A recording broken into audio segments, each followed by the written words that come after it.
Hey Hezar, I have a That's Master Hezar for you. Oh, Master Hezar, I, your humble servant, have a question to ask. Are you a mage? No, I am not. Mages exist only in fairy tales. I practice different kinds of dark arts. Oh my god, do I want more details on that? No, you don't, until you want your feeble mind to shatter into 1,000 pieces of insanity. Too late. Trying to understand the entire storyline of the Kingdom Hearts series already did that. Oh yes, it does that to mere mortals. But now I can't get wizards out of my head. Review a game in which you play as one. No problem. It's no wizard though. It's one step above that. It's a warlock. You have my attention. Do you remember the 90s when Wolfenstein 3D and Rise of the Triad was the absolute hottest shit around? And nobody cried about teenagers becoming bloodthirsty axe murderers because they played these games? Yeah, I'm sure you'll remember. You must have been around 50 back then. Careful, youngling. In the 90s I had already built a castle for my, operations. Now go on. Okay, boomer. Project Warlock is a throwback shooter released in 2018 by a then 18-year-old in high school. He wasn't even alive during the heyday of Wolfenstein and all the others, and he still managed to nail the look and feel. The story of the game is like 90s porn, straight, bare bones and cockeyed. Unlike 90s porn, however, there's a lot less hair involved. So here's the rundown. You are an unnamed warlock, because who cares about names, right? According to Wikipedia, a warlock is a devious and untrustworthy person who uses magic against others. But you are not one of these old-school warlocks. You use a ton of guns. Imagine you are the bastard child of Harry Potter on a bad hair day and Rambo. A gunlock, if you will. And your goal is to kill Satan and therefore vanquish all evil. Not bad for someone sporting that sort of evil wizard beard, right? And you won't know about any of this until after you have killed the first boss and read the intermission screen. Totally 90s, because who cares about story in a shooter? What politics and religion couldn't do in thousands of years, you are going to do in just 5 episodes, each containing 5 stages. And each stage contains multiple levels, 60 maps in total. That sounds like a lot, but they can be quite short, like 2 minutes short, and I'm not talking boss fights. But the quality of the maps is good in general. Unlike modern shooters, the maps are mazes and do not want to be realistic or feel lived in, just like in the olden days.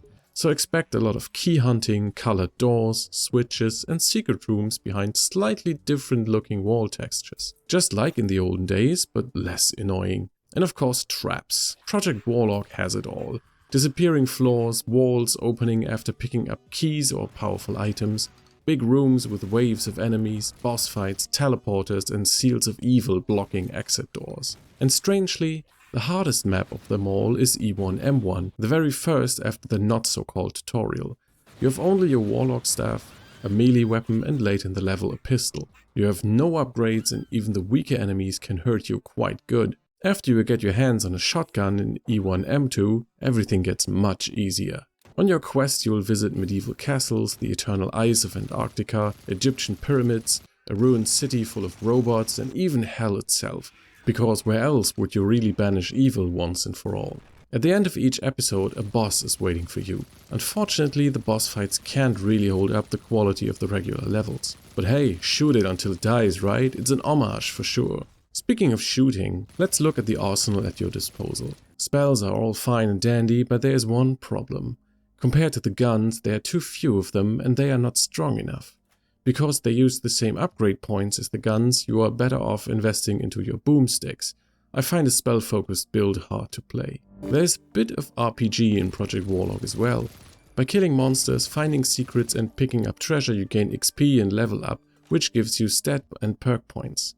Stats increase your HP or mana, lets you carry more ammo or deal more melee damage.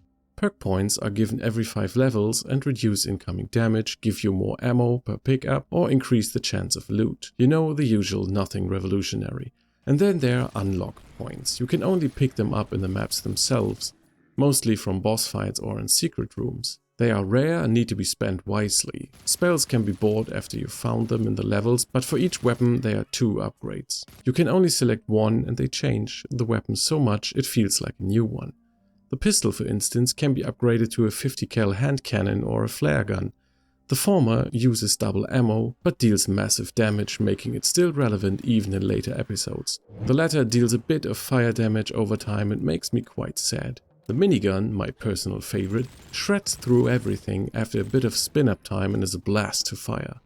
It can either be upgraded to a sentry turret or to instantly spin up and deal even more damage. That's an insane upgrade for an already insane gun.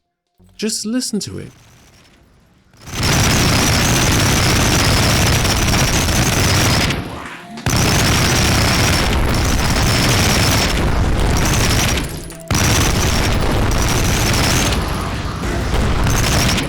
You don't have to think twice here. Despite that, all upgrades are generally viable and depend on your playstyle, and that's a good thing.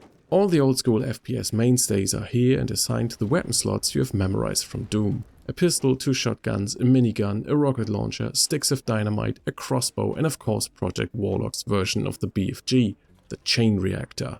And the beauty of all this is that nearly all stay relevant throughout the game. Sure, even the upgraded Uzi is obsolete once you get the minigun, and the pistol won't see much use except when you buy the hand cannon upgrade, which single-handedly saves this gun from becoming irrelevant. And then the music.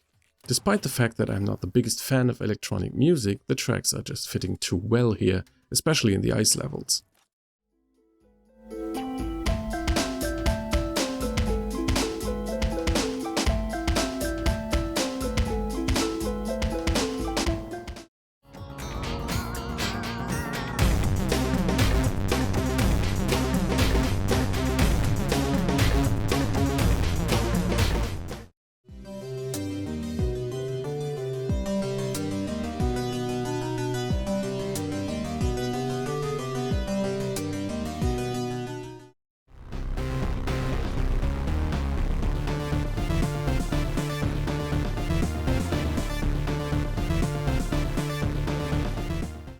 The soundtrack is included for free, so there isn't a reason not to listen to it. The rest of the sound design is pretty good too.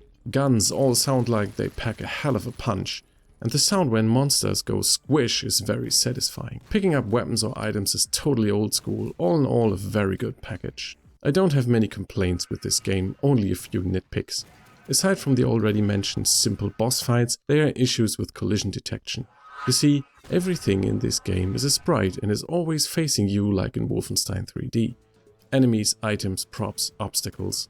And most of it can block your shots or movement, but not all of them. Some jaws can be shot repeatedly and at point blank range, but they won't break. Oddly enough, only a melee weapon will do the job. Unfortunately, this happens quite often. It's no deal breaker, just inconvenient. Also, sometimes rockets or dynamite are blocked by props that shouldn't. And sometimes you are standing right next to them, so you're blasting away your own face.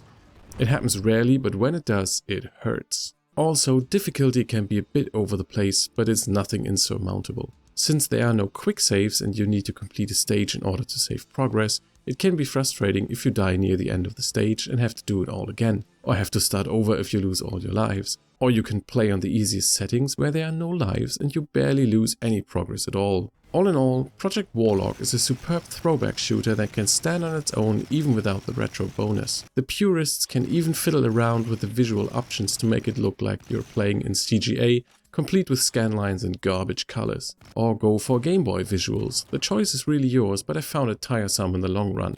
If you need a breather from all the modern FPSs with regenerating health and their gritty brown realism, then Project Warlock provides an enjoyable 8 hours long distraction. Yes, that's a warlock after my own heart. I wish there were more of them. Are you alright? You look a bit different. You're sure you aren't a mage? Yes, I am. And now, leave me alone. I need to enjoy this feeling.